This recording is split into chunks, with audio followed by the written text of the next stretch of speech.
Well, good afternoon, everybody, and welcome to our Furman Football Weekly with head coach Clay Hendricks. The Paladins coming off the bye week, and this Saturday will open Southern Conference play at Samford. We will have all of the broadcast information for you coming up a little bit later on in the press conference. But joining Coach today are quarterback Trey Hedden and defensive back Talon Blaylock. We'll ask Coach Clay Hendricks, as always, to open us up with the statement, and the erstwhile Scott Keeler will get the opportunity to ask the first question this week.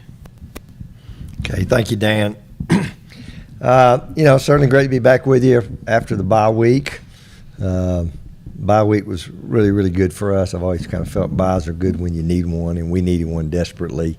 We were a beat-up football team, and had some really good work in. I thought we got a little better last week, tried to get healthy.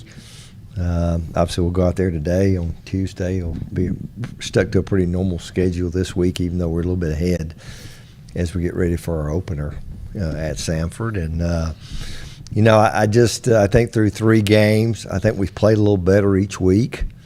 Probably played our most complete game, which is what you'd like to see. I think certainly lots of room for growth and development. But I think we're at a good spot heading into our conference play. I think certainly been in 3 really, really tough football games. So I feel like I know, kind of know a little bit of who we are, both offensively and defensively. And also I think you know what your challenges are, know what you have to be better at. And so that's what we tried to focus on. And again, the break was good, but we're excited to go open conference play in Birmingham. Trey, obviously you had a big day against Campbell, and apart from all the obvious stats, I thought the biggest thing was no turnovers. And I know, like, on the first touchdown pass, you had to kind of hold it a little bit while Jackson got open. Sometimes it's hard to know exactly when to release. I know that sometimes holding it too long can lead to turnovers. Can you just tell me how you balance that out and take me through that play maybe and how you are able to kind of – what's the trick to balancing out holding it too long versus holding it long enough for guys to get up? Yeah, absolutely. I mean, obviously you don't want to ever, look at the rush or you're just trying to feel it. So, I think the more football that I've played and the more snaps I've taken to feel it, it's gotten easier. And then especially in a game where, the guys are protecting so well, you're a little bit more confident to hold on to it and hang on while, Jackson came wide open as he crossed over the middle. So, just letting that happen and then, feeling it out. I think the more football that I've played, the better and easier it is to feel. Obviously not 100%. There's been times this season where I've gotten hits I've thrown where, I didn't quite feel it as well as I should have, but it's an area that I've continuously tried to improve in my pocket awareness and presence to be able to feel the pressure and, know how long I can hold it versus, needing to get it out. Talon, just talk about, you guys have faced 3 different offenses, and I felt like Campbell probably was as challenging, maybe more challenging than any one of those. Can you just talk about how that would prepare you going forward into conference play? Yeah, Campbell, they were a solid offense. They had a quarterback that knows the system. He was getting the ball out of his hands pretty quick, kind of like what Sanford likes to do, quick games. So, seeing that Campbell game definitely helped us prepare down the road. Gave us kind of a challenge, but, we all stuck together. So I think that's what a lot of these conference games are going to be, gritty wins. So, yeah, we're definitely prepared for whatever's thrown at us. Talon, got a couple questions for you. First, this is your first year at Furman, but you've been through that first year situation a couple times in your career, starting at Sam Houston and at Lindenwood. How has that transition of the challenge been for you in such short order to come in, establish yourself, and then how was that first game getting off to such a great start? First series of the season, you pick off a pass and run it back. Yeah, I'm just thankful.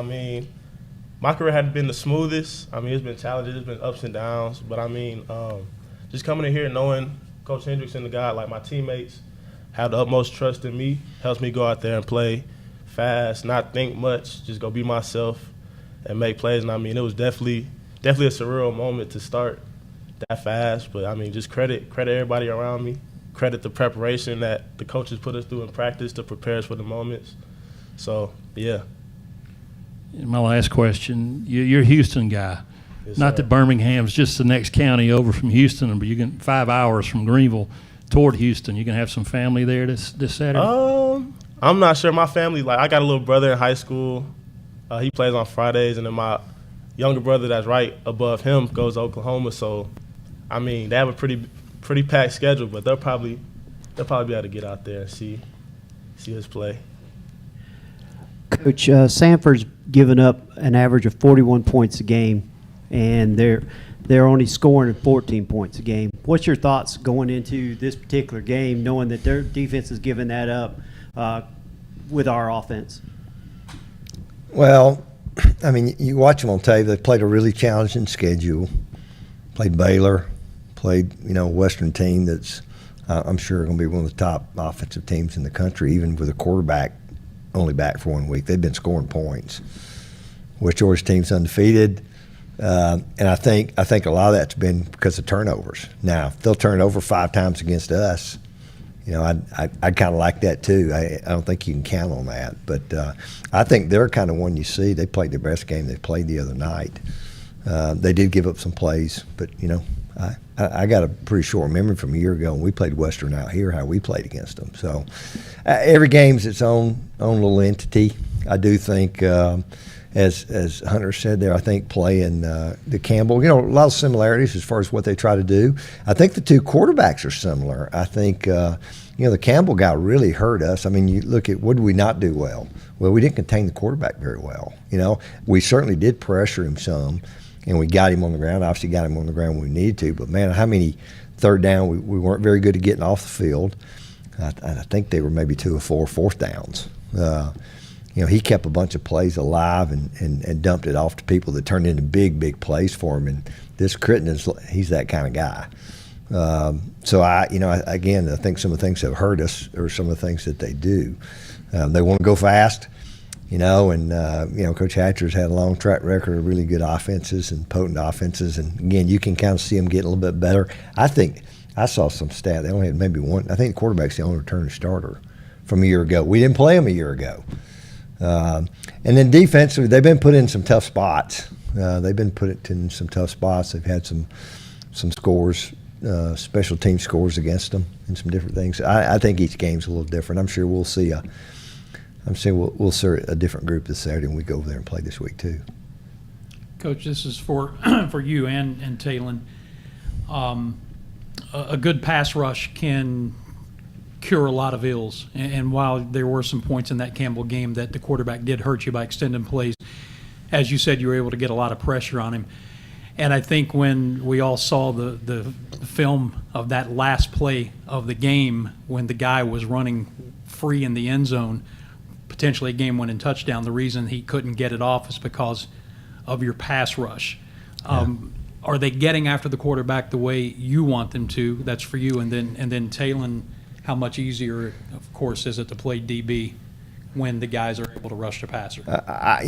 2 games we have, and got him on the ground. Got him on the ground more than we did the last time. 1 game we didn't. PC game we didn't get on him. And a little bit designed some things they were doing. So I think when we get in those situations, I think it's a little bit of both sides. We got to challenge receivers a little bit more when the ball's coming out that quick. So I think it kind of goes hand in hand. Yeah, we had a bust on the back end, or a I don't know, necessarily would say it a bust, but we obviously turned the guy loose. So whatever you want to call it. I think the other thing that's been a little bit interesting is I look back in the 3 games we've had 9 DBs miss games or part of games. 9 of our, we don't generally have more than a 2 deep group. It's been kind of a crazy number. Now, I'm hoping we're going to have all those guys back. We got a chance to get some guys back that, hadn't played at all. So I'm hoping the health is going to help us. Certainly, we've been in 3 tough games. I think we're getting better.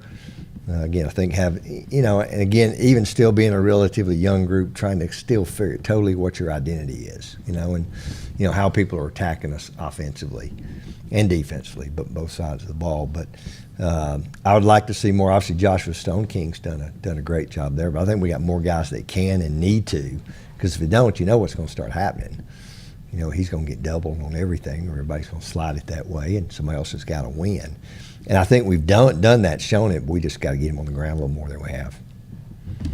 Yeah, as a DB, a good pass rush definitely makes life much easier. When that front is eating, it makes our life very easy. But like Coach said, we got to cover better. We'll probably, if we cover better matchups, better body on body, we'll probably end up getting even more sacks because we got a really talented front. So, we got some guys healthy off this bye week. So, yeah, we're looking to be more combative, get even more pressure up front with that D-line. So, This question is also for Coach and Trey. I think a lot of people may be looking into this season. One of the question marks, maybe just because they haven't seen guys before, was the wide receiver group. And on Saturday, or 2 Saturdays ago, you had 2 100-yard receivers for the first time in 10 years. That's ever happened in the game here. It seems like that group has a lot of similar talents. They can make something happen after they catch it, a short pass and a big one, or can also go deep. Coach, can you kind of describe what that group has done this year so far? I know it's still 3 games in. And Trey, what's it been like to develop chemistry with all those guys so far? Well, I'll say this. I think I said several times in the preseason, I knew that was a really talented group. They just continue to make plays. And, I think for us, and we hadn't had a couple of guys. Hopefully get Ethan Harris back, Graham Smith, so we hadn't had them. Hopefully get those guys back. And then certainly the tight ends, what they bring to the game. But I think the best thing for me, Furman, you look the history of who Furman offensively, we certainly teams want to run the football, and we still want to do that. We've got to be better there. I think we're close in that area. But I also think we've shown the ability, people are going to, pack the box against us, which we've seen for a couple of weeks. And so it's taking a little bit of time to figure out, what exactly, we want to do. And I think the biggest thing proven, certainly Trey and the level he's played at has shown that, okay, you're going to put them all up there, then we got to take advantage of the matchups that we have back there. And so I think that's kind of been the biggest focus for us. It's a little bit, the old saying, take what they give you. And, but when people do that, you got to be good enough to win one-on-ones and throw and catch and run with the ball. And again, I certainly like the group we've got out there and what they've done. And certainly Trey's done a great job in getting them the ball. Yeah, I think our receiver room is really deep. You say, 2 guys went for 100 yards the first time in 10 years, and I think that there's multiple other guys that are in that room that could do the same as well. So it makes my job a lot easier when you have 3 or 4 guys in a concept that are winning in their route. So obviously without the offensive line protecting, the running backs doing a good job in pass pro. They don't get to win. They don't get to the to their route break and able to win. But, they've done a great job. Obviously for Keith, I think it's been a long time coming. He's put in a lot of work. Me and him have, grown a lot together. He first 100-yard game, I think it's a big deal for him. I'm super proud of him. And then obviously Evan's done a really good job, winning his matchups and, winning downfield. But there's a lot of other guys, Kerry King and then, Ethan Harris hopefully be back. And both our tight ends that catch the ball down the field are, threats. So I think when you have so many guys, it makes it really hard for them to key in on 1 or 2 dudes and, gets us a lot more one-on-one so we can take advantage of the guys that have good matchups instead of, needing to force it to one guy that's, you can trust to win. There's a lot of guys like that. Trey, I asked you this question in dining hall the other day, but now I'm going to, for the benefit of our worldwide audience, I'm going to ask you the same question. You've thrown a lot of touchdown passes in your career, high school and college already. Was Evan James the most wide open receiver you've ever thrown to? And we're just for a split second thinking, there's no way I can mess this up. That guy I don't want to overthrow him. Have you ever had a receiver that wide open on a pass, on a touchdown pass? I don't think so. He, it felt like he had nobody I couldn't even see anybody else. I'm looking that direction, can't even see anybody else. That was pretty insane. But, what I had said is that, Coach Rope had schemed them up pretty good. We kind of knew what they were in, why we were, trying to go a little faster and get lined up and run that play. So we had him one-on-one with that safety, and, it really puts him in a bind. You have, one-on-one with a safety, with a kid that's been winning all day. with 2 break points, it makes it almost impossible with a safety that's got all that field to cover. So he stuck to the post, and the safety, committed to the post. He really baseball turned to the middle of the field, and then he puts that other foot in the ground, and body kind of goes numb. You're like, these are some of the ones, free throws. Just put it up in space and just make sure that it lands in the end zone for him to practically fair catch it is what happened. So no, he was wide open. He did a great job all day, but. Yeah, it makes it real easy when you get guys running wide open like that. Talon, can you just talk about both wins this year? It's kind of been a case where the defense has had to make a play, and they have. Can you talk about just the importance of being able to not only, kind of say that in the huddle, but be able to go out there and do it? Yeah, it's super important. I think we prepare for it every day. With our practices, going good on good, late in the practice kind of prepares us not get fatigued in the moments. So, as a defense, we're pretty tight. So, we all stick together, and I think that's the most important thing, especially when it's crunch time, you need to play. I can look across the field at the far corner. I trust him. I trust he's going to do his job. He's 111. So, I think that's really what makes those crunch time moments so good for us, is that we all trust each other as a unit. So we're looking to keep that going forward. Coach, so far this year in 3 games, in the first half, y'all have outscored the teams that you play, but in the third and fourth quarters where we've struggled a little bit, have y'all been paying more detail to that in the bye week? Is that something that's a conditioning thing, or just they're changing it up at halftime? No, I think you certainly pay attention to that. What are you doing? I know defensively we've talked. Coach talks about the middle 8. Last 4 of the half and the first 4 of the second half. We haven't been very good there at all. We've been really good start games offensively, but no, certainly you like to come out in the third quarter. A little tough. Campbell, I think they had the long drive. I think we only had 1 possession in the third quarter, which was a touchdown. If I'm correct, but no, that's an area we want to continue to be better at. We want to be good for 4 quarters, and I thought the first 2 games we were pretty good for probably half the game, and then I thought was the most complete game we played.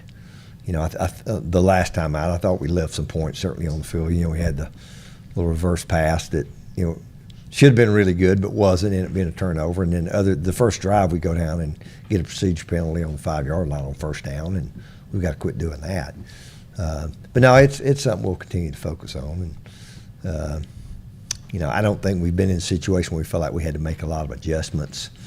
But again, I think after 3 games, you have a pretty good handle on who you are, what you got to do. You got to keep the foot on the gas and keep going, and I think that's what we've got to be able to do. Clay, just as we were sitting down to begin this press conference, the news broke that Oklahoma State is firing Mike Gundy, who's been there forever, 20 years or whatever. And the analysts are touting it as his inability or unwillingness to adapt to the new era of college football. You're somewhat insulated from that here, not totally, but somewhat insulated. But having said that, as long as you've been doing this, do you have any concerns about overall the profession of being a head football coach? That's an easy question to answer. Absolutely. I don't. We had a meeting today, had coaches meeting today, just cover a few things. Nothing earth shattering, but we're still. We just found out the transfer portal window now. It's going to be a one window in early January, and they still haven't addressed the grad transfers, how that's going to work, the money that's being paid, and it's just I can only imagine a place like that, and I don't know. I think they're a place that's probably, I'm familiar, had a friend there, I've been there. T. Boone Pickens, I know spent a whole lot of money facility wise. But now, there's a lot of people think facilities don't matter. Let's just take all that money and pay kids. And they're trying to rein that in a little bit. But, it's kind of sad to see, to be honest with you. I do think FCS football, there's still something a little unique about it. But I even see it now popping up. And some of the stuff you hear, but you hear from pretty good sources, and so I think the way it's gone at the highest level, I think realistically, how many schools are there? Probably 6 or 8. It's going to be the 6 or 8 about every year to really even have a chance. And even in FCS, it's been that way a little bit. I think you give people credit for the job they've done, but I think there are also some huge advantages, and the financial world is a big part of that. So it's not going to change. I think it's here, and there are going to be some adjustments to it and kind of how you manage it. But can you imagine just in December this year, as they're still trying to figure out the calendar a little bit. So I don't know. I just think I just try to worry about today. We'll worry about tomorrow. Tomorrow it'll have enough of its own problems. But for me, it still goes back. I love the kids we get to coach here. They value being here. They value the people they're around. I think that Taylor can tell you that just from being here a short period of time. Quality of people, as teammates, coaches you get to be around. Getting unbelievable degrees. It's going to prepare you for life beyond all the football stuff. But there's certain other things that certainly come into play, and I hate to see what has happened. But we'll try to control what we can control.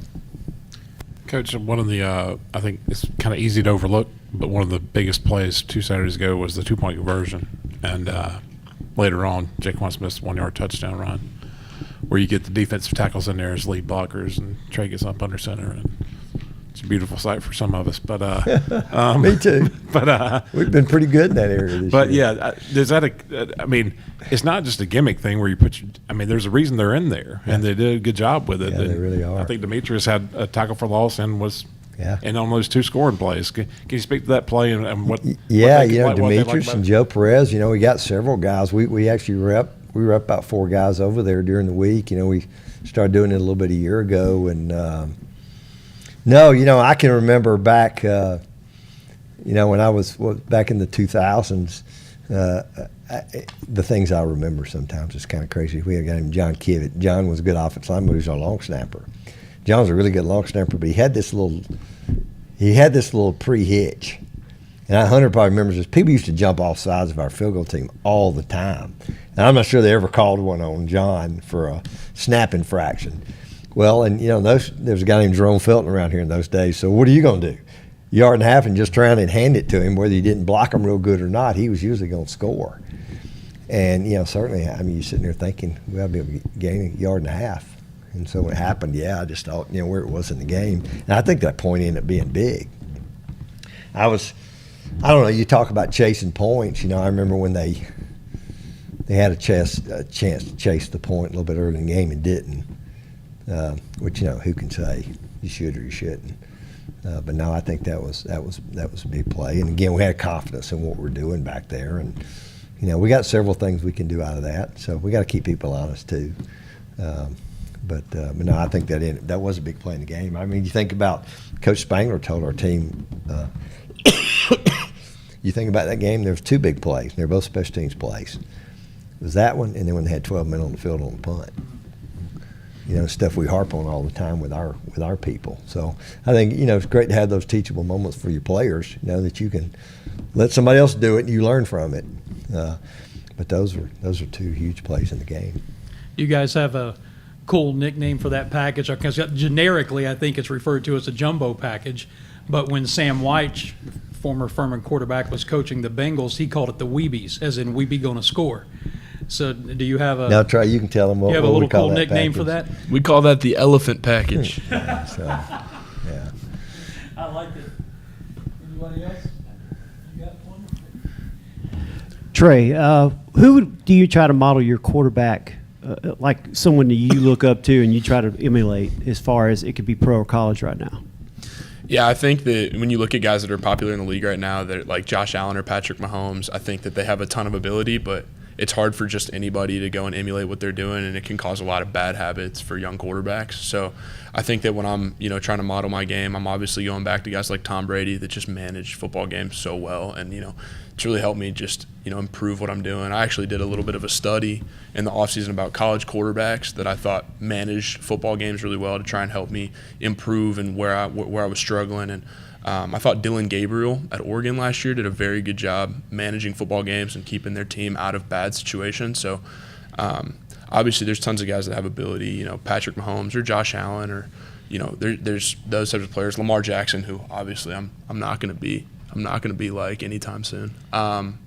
But those guys have a ton of ability and ton of talent, and they manage the football game well too. But they also do some things that 99.999% of quarterbacks are just not going to be able to do. So you have to be able to win games other ways. So looking at guys like Peyton Manning or Tom Brady, who just managed the game so well, they understood what everybody was doing. They understood how to attack defenses, and were really good reading their keys and getting the ball out on time and distributing it to their players. I like what Bill Belichick said to Tom Brady one time. You hear an interview, it pops up on my phone.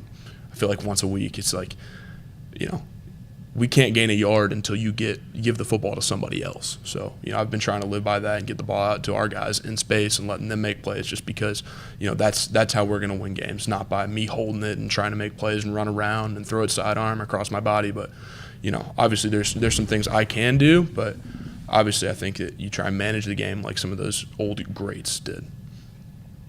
Coach, one other guy I wanted to talk about that I didn't when I talked to you on Saturday was Luke McLaughlin, first career start, senior. Led team tackles, I think, had 2 big plays there at the midfield on stop. And I know he's in there for Ryan Earl. That was going to lead me to my next question about injuries and who else might be coming back this week that didn't play last week. Yeah, no, Ryan's going to be out quite a while, if not the whole year. I mean, kind of a freak finger injury. We had Ivan Yates had it a couple years ago, and it's one of those deals, if you don't fix it, certainly creates all kinds of problems. So just crazy thing that happened. But Luke's just that guy, just dependable. We talk about dependability. He runs really well. He sees things really well. Aggression's not a problem of his. But I just think he's the classic guy that stuck around here for 5 years waiting for his opportunity and did a heck of a job, Again, just really, really bright guy. Loves to play. And I don't know. I think that's a little bit kind of how we are on defense. I think we've, got good depth. We've played a lot of guys. I think we'll continue to be able to do that. But, I can't say enough good things about Luke and the job he's done. But before we wrap it up, I just want to direct one more question to Talon, because you're coming in here playing your grad year and having to ingratiate yourself to not just a whole new system, but new coaching staff, teammates. How long did it take you to feel comfortable with all of that? How long do you think it took everybody to feel comfortable with you? Yeah, so I knew when I took my visit that, Furman was home. It was so easy to click with all the coaching staff and, the players I met on my visit. And then just getting up here, I felt like it took a few days. And I feel like I wanted to come in. I didn't want people to adapt to me. I wanted to adapt to the program.